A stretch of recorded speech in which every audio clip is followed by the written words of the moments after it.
Hello, I'm Dave Mowitz, and welcome to Successful Farming. On today's program, I head to auction to confirm that grain wagons are one of the best buys to be found in the world of farm iron. Then we feature a hopped-up Farmall on ageless iron. Have you ever heard of a Farmall B Plus? And after these brief messages, Successful Farming's advanced technology editor, Laurie Bedord, takes an in-depth look into technology startups in agriculture. So please stay tuned.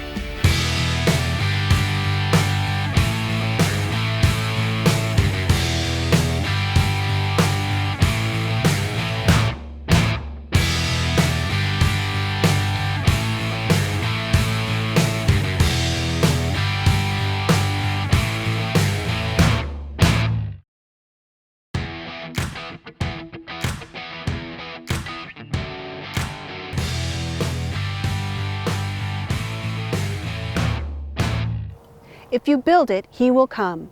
While that message may have worked for Ray Kinsella in Field of Dreams when he plowed up his cornfield and replaced it with a ball field, that advice can prove disastrous for a startup.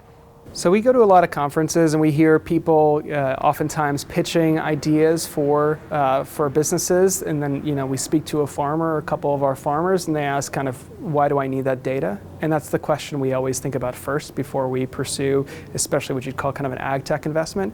The if you build it, they will come, I think maybe works in some businesses, but at least in our experience in agriculture, it's harder. There's just simple technology reasons revolving around broadband access. There's also the reasons, the average farmers, in the late 50s, early 60s, and so there's just kind of, how people perceive of technology value. There's a lot of reasons that startups fail. Sometimes it's for lack of money. Sometimes it's because they run out of money too soon. They also are, I think sometimes don't put themselves in the commercial context. A startup, to be successful, needs to anticipate where those revenues are going to come from. And it's oftentimes a failure to find a good partner or an unwillingness to find a partner. Many people who invent ideas don't like to share that invention very well, and successful startups require a whole lot of sharing. According to industry statistics, 71% of new businesses go bust within 10 years. While the odds look bad for aspiring entrepreneurs, there is a growing trend to reduce that number by offering AgTech startups the support necessary to be successful. About a year ago, coming out of this year's symposium, we started talking about the technologies that would transform agriculture. And one of the big ones definitely was digital technology. It's a space that we're not typically involved in. However, we felt that with the number of startups out there, we would like to have them present at this year's symposium. So we created a competition with the intent of mentoring them and working with them towards making presentations here. I think what's been exciting from our perspective is that we've learned a lot from the process. In particular, obviously a little bit more about the ecosphere of what's coming, how those technologies might transform agriculture and more broadly food production. Some of them definitely will disrupt and or potentially lead to maybe even to the extinction, the closure of some businesses that have been around for quite a while. So I think one of our concerns is to understand that as well. Is that real? Might that happen? How might it happen from a disruptive perspective? So a startup can expect in our program 100 days, a really intense time to work with investor companies, mentors, and our entrepreneurs and residents to really round out their team and give them some structure currently so that when 100 days is over, then they can be launched into the market and ready to go. What excites me most about the Iowa AgriTech Accelerator is that we're going to have such great collaboration and innovation happen in such an intense time. It's going to be wonderful to see how everyone grows and changes and also show each other what new ideas and how we can work together can really create something wonderful. AgTech startups have also piqued the interest of investors. So what makes a startup ripe for investing? We are typically investing in what you'd call Series A and B companies, in kind of growth stage companies that have some proven technology, some proven concept that are looking to scale commercially. Oftentimes that means evaluating the new market that a product's going to enter into or the capacity to produce at a higher scale. We've made 3 investments to date, in the process of a 4th for this current fund, and they're all in agricultural production. So one is a hops farm in Michigan serving the growing craft beer industry, which is growing at 20% a year the last 5 years. And what we liked about them is it's a proven agricultural product with a proven market, and we were taking the risk to scale them and taking on the kind of sales and marketing risk. I come from a finance background, and what I particularly look for is the strength of the financial plan. In other words, the 2 or 3 paragraphs, the elevator speech, so to speak, I get past the elevator speech very, very quickly. Show me the numbers. So show me what your projections are. Show me the reasonableness of the projections and why the basis of those projections, and also where are the risks in those projections. I'm much more comfortable in having a numbers conversation than a conversation about business trends or environmental trends. Yes, they are important, but the numbers are going to be what sells me and what would allow me to invest or not. As the ultimate end user, it may seem obvious that farmers should be involved in the development of ag technologies. Yet there has been a disconnect between farmers and the ag tech companies launching new products and practices. The disconnect that exists from my perspective is the fact that these companies come from a technology background, not from a customer insight background.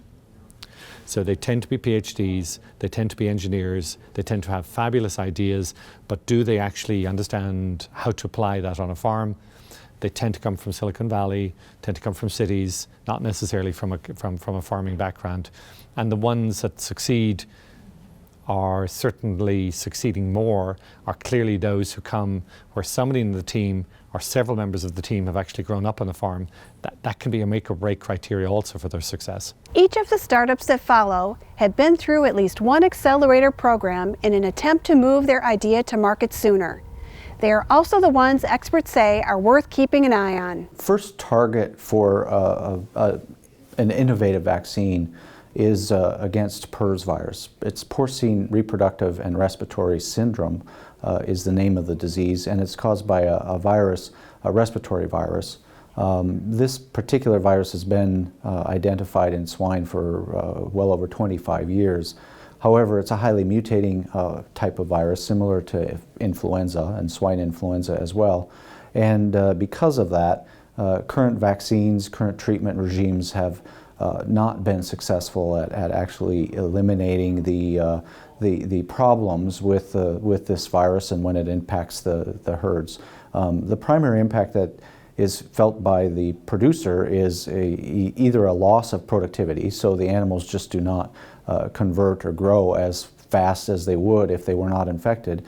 But in more severe cases, there would be an increase in stillbirth or abortions, as well as death within the herd when the piglets are born. So it's a very severe disease. The vaccines that are on the market today are primarily live vaccines. There are some autogenous, traditional autogenous vaccines, intramuscularly administered. Our vaccine is administered intranasally. We believe that the mucosal surfaces of the respiratory tract, which is where this virus actually infects and affects the animal, is the most important location to develop an appropriate immune response. And so that's how our proprietary formulation of vaccine is designed in order to stimulate the immune response in the mucosal surfaces in order to prevent the shedding, the spreading of the virus in the herd, and shut down the disease within the production process. Magro is a patented magnetic spray system that is transforming the way crop protection spraying is done.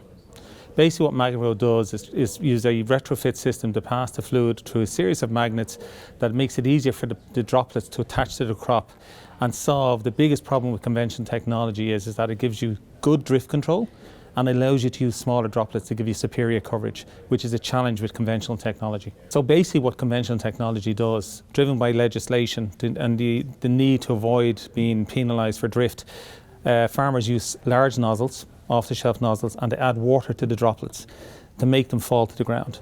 But effectively all that does is contaminate the soil, rivers and streams. So worldwide there's huge amount of pollution because of that. So they're complying with legislation, but they're getting very poor coverage because all growers know you need small droplets They give you good coverage to kill the fungus, the pest and the bacteria to get that uniform coverage. Conventional technology can't deliver that. And what Magro does is allows the farmers to use the off-the-shelf nozzles for small droplets without the associated drift problems. Yeah, we have two products. The first product is Cattle Crush, and the focus for Cattle Crush would be to connect to the Chicago Board of Trade and have a quicker access for livestock producers to make decisions on what cattle they're going to be buying, or what time is the best time to sell, or any type of risk management decisions that they need to be using or making while the cattle are on feed. And we can send text and email alerts to these producers to alert them when a profit opportunity hits. Because a lot of these producers, they went into farming so they didn't have to sit in an office. They want to go out there and work. We allow them to work, but they still get that information they would need if they were sitting in an office right to their phone. Performance Beef is a holistic farm management system that producers are using to track all of their financials and all of their performance data. So what's really nice about this is that we're capturing every pound of feed that's getting loaded into a wagon and every pound of feed that's getting delivered to each animal in real time and very accurately without data entry. So we have a Bluetooth device that connects into the bottom of a scale head on each wagon and allows us to capture that information as it happens. So the experience that the producer faces on a day-to-day operation is they can grab that iPad, make their quick adjustments on how much they're looking to feed or add or subtract on what they're going to feed that morning, and it's right there in their application, and it goes through that feeding period. It cuts down on a lot of time with math and figuring out what they're going to feed, and it puts it out there for them and walks them through the steps. And they're capturing actual information rather than target. Smart Ag is producing a system for automating grain carts. So we connect to and automate any number of machinery, but today we're producing the software that will allow you to run your grain cart with no operator in it. So really it's a solution that is saving you the headaches and hassle of trying to find a grain cart operator every year, trying to train someone for that job and not knowing every day if they're going to show up to work or not, and not always having to sit in the combine and worry about what this person is doing next to you. So our product basically, with the push of a button, will call the grain cart to the combine and allow you to unload your combine onto the grain cart. With the push of a button again, it'll send it to an unloading area where a truck driver will get out, unload the cart into his truck. As these startups continue to grow their ideas, be sure to visit agriculture.com to learn about the progress they are making throughout 2018. While you're on our website, be sure to check out the other ag tech startups we feature in our Startup Spotlight. Thanks for that report, Laurie. You can visit our website to find more information about the companies featured and learn about a few companies that we didn't have time to feature. Visit agriculture.com/TV. What's the best deal in steel these days? Grain wagons. Join me at the sale to see what 2 premium Brent wagons sell for at auction after these brief messages.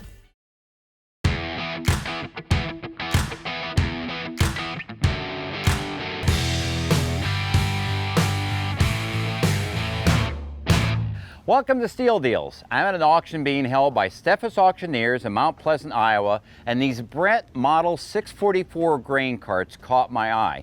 You see, the reason why I was attracted to these grain carts is that they're in great condition and they're well equipped.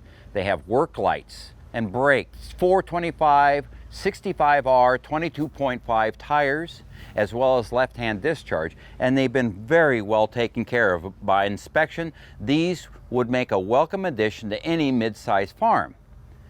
The deal is with grain wagons these days that they are at bargain basement prices, because you have slightly used wagons like this heading the marketplace, as well as an ample supply of new old stock. You know what I mean, brand new machines that haven't sold. And I'm talking brand new machines that haven't sold for 1, 2, 3, even 4 years out. And a recent internet search that I did for a special article in Successful Farming magazine, I was discovering 2013 gravity wagons that had never sold. sitting new. Considering everything that's going on in the marketplace with gravity wagons as well as grain carts, I'm going to be fascinated to see what these 644s are going to sell for at today's auction. To get more information about the marketplace, potential prices and bids going to be given on these wagons, I'm going to go talk to Tim Meyer with Steffes Auctioneers. Tim, we're looking at those Brent 644 wagons, gravity wagons, and wow, I just got done doing an analysis piece in the magazine about them. Gravity wagons are selling cheap these days. They are. A lot of people are going to semis. Farmers are hauling a little bit further distance, and that's softened up the wagon market. But you couldn't have picked two nicer wagons that we have on the sale. Wagons. 644s are the popular wagon that Brent makes. They have brakes on all four axles, and these are great specimens. They got tarps and lights, and the tires look pretty good on them. They're the 644s, so late, not the latest model, but pretty late model wagons. I had noticed that there is a lot of wagons for sale right now, and what stunned me is a lot of the new old stock, brand new wagons that are 1, 2, 3, 4 years old still sitting on dealers' lots. Well, a wagon is only used a few months out of a year, and let's be honest, a wagon, whether it's old or new, has a purpose, and it really doesn't change just because you have a new one. Doesn't make you have a better product. I think that when times are a little bit better, a wagon is something that gets traded a little bit quicker. Yes. When times are a little bit tougher, that like we're in right now, a wagon is probably not the first thing that a farmer's going to look to trade. So I've got to ask, what do you think they're going to bring? I think those wagons will probably land in that 8 to 10 range. You know, a couple, 3 years ago, we would have seen 13 out of those wagons. Oh, good Lord, yes, 13 to 15 on a wagon, because they're so nice. And, you know, new today, they're 18 probably off the dealer lot, but I think that's probably where we're going to end up tomorrow. Thanks for the information, Tim. Let's watch those Brent gravity wagons sell. All right, here we go, right there, $100 on there to 3,000. They did it in 3, 4, 4, and 4, you're out there, 5, they did it in 6, 7, there, now it'll be 7, there, 8, 8, 9, it'll be no be done here to 9, it'll be no be done here to 9, 85, no 9, 85, there, it'll be 9, and now 9, it'll be 10, and 95, it'll be 9, 95. Hey, we're selling choice now. Hey, 95, 95, it'll be 95. Hey, 9, it'll be 95, I'm down now. I bet 9, it'll be 95. Chance to take a pair. 9,500. 9,000 has been bid. 92.5, not 5. 92.5, 95, you're out. Hey, 92.5, it'll get 9,500 down there. Bids over here to my right. Hey, 92.5, it'll get 9,500. 95, it'll be no 8 down there. He'll take them both, sir. 92.5, 95. 92.5, did I miss anybody? I'm 92.5, it'll get 9,500 down there. 92.5, it'll get 9,500. Here we go, 9,500 down there. 9. Sold them out, $92.50 a piece, $9,250. Pick your choice. 1027 takes the first one. I'm 5, who can 6? 8, 5, it'll be 6, 6, 7, where now 7, it'll be down here, no, 8, it'll be no be down here to 9, it'll be down here to 9, 8, 9, it'll be no be down 85, 85, and 9, and now, how about 7.5? 85 now, 85 and 750, 85 and 750, 85 and 750, down there at 85, 87.50, the other one, the last one, 87.50, 85, 750, 86, 86, 80, now 7, 86, 87, 87 now, 88, 88, 88, down there, 88, oh, new fire, 89, 89, 89, hit it. 89, now 9, now it'll be the 9, now it'll be the 9, now it'll be the 89, 10,000, even money, sir. 89, there 9, and now 9, here we go, 85, now 9, it'll be the 9, 89, bid 9,000, there 9, sold it to you, 8,900, you bought her. So our Brent 644s sold. This one brought $9,200, this one $8,900. How does it compare to the marketplace? Well, I got to tell you, 4 years ago, these things would have sold from $12,000 to $15,000 easy because they were such cherry and large grain carts.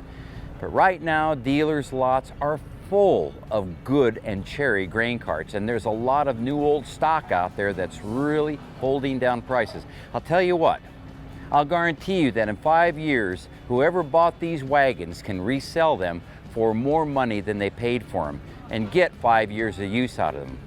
That's why it's so important these days to see what's happening with current prices. Not 6-month-old prices, not year-old prices, but with current prices. Some of my favorite places to go and internet search for prices include tractorhouse.com, machinefinder.com, fastline.com, rbauction.com, as well as ironsolutions.com. You can also catch my reports on used equipment values in every issue of Successful Farming magazine. For more information about Steffes Auctioneers, you can go to their website at steffesauctioneers.com. I'll see you again next week on another Steel Deals Report. After these brief messages, we feature a hopped-up Farmall. Have you ever heard of a Model B Plus? So please stay tuned.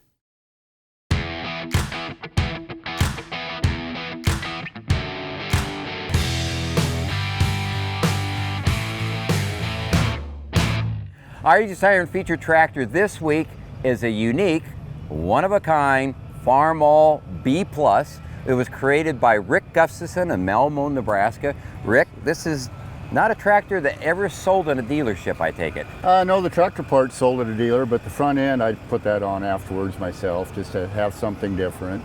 So this was just your standard run-of-the-mill B, Right. which you probably... Yes, it's a 47. It's the last year Right. they made them. They went to the sea after this. And so you got to explain to me, what drove you to put the front wheel drive on here? Well, I've got a little collection of tractors. Farmall B was always kind of a little ugly duckling, I thought, of the Farmall bunch, kind of out of proportion for the way it looked. And I thought, well, if I ever own one, I'm going to have something different. and dreamed up the front wheel drive. I originally was going to put on an H, but then ended up putting it under this B. And so where'd you find the axle? The axle is a Dana 44 out of a 74 Chevy K10, C10 pickup. Seriously? And the wheelbase measurements were right for what I needed, so that made that axle laying behind the shed became the donor for the front end, and transmission came out of a 74 Chevy two-wheel drive pickup, 3-speed Saginaw. And oh, so you had to change the tranny then? Well, yeah, see there's an extra transmission underneath the housing to run the front end. It drives off the PTO in the back. So you ran a chain drive off the PTO onto a sprocket. 60 heavy roller chain drive off the PTO drive that runs the truck transmission that drives the front wheels. So you need to shift both transmissions at the same time. First on the truck transmission, first on the tractor, second. Otherwise it's matched up exactly. Oh, and really? Then, yeah, first and third are a hair off, but so you get a little second gear's dead on. Do you get a little power hop when that's in third? You can, yeah. It might spit a little gravel at you, you know. But second, I figured, is your main gear if you're ever going to pull anything, and which it's just mainly for show. It's not really for pulling anything, but it could if it had to. So when you're not spending all your time on tractors or modifying tractors, you spend the rest of my time on tractors. Because you farm in Nebraska. I farm, yeah. We farm like 800 acres, and I retired. I had a road grader job, running a road grader for 20-some years, and finally gave that up. And we farm, put up hay, raise cattle, that kind of stuff yet. So, well, I love the modification of the B Plus. For more information about Rick's all-wheel drive and other Aegis Iron feature tractors, go to agriculture.com/TV. Please join us next week for another outstanding show. What foods are cool with young people these days? That would be bacon, beer, and cheese. Anna McConnell explores the world of cool foods. See you next week right here on Successful Farming. Hi, I'm Dave Mowitz. Thanks for watching. If you like this video, hit subscribe right here if you haven't already, and click that little bell right here to be notified when we post a new video. And click here to see more great episodes from Successful Farming Television.